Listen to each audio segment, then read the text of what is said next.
সেদিন হাসিনা কোথায় ছিল?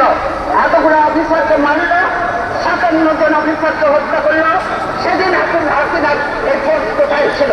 গোলামি করবেন, দালালি করবেন, এই গোলামিতে রাখবে না। নিন্দক বলছি, ইতিহাসটা করে রাখেন, সেও কিন্তু থেকে নাই বেশি দিন। দেশ বিক্রি চলবে না হাসিনা, দেশ রক্ষা হবে ইনশাল্লাহ। আর আমরা ঘরে ঘরে ঢুকে এখন মানুষ হত্যা করছে।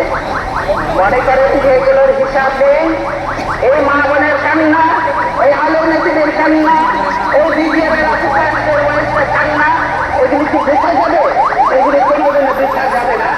আজকে যারা এই জীবন নির্যাতন করছেন তাদেরকে এদের মতো চোখের পানি ফেলতে ফেলতে এটা বুঝতে বুঝতে তারা চোখ অন্ধ হয়ে যাবে। বুঝলে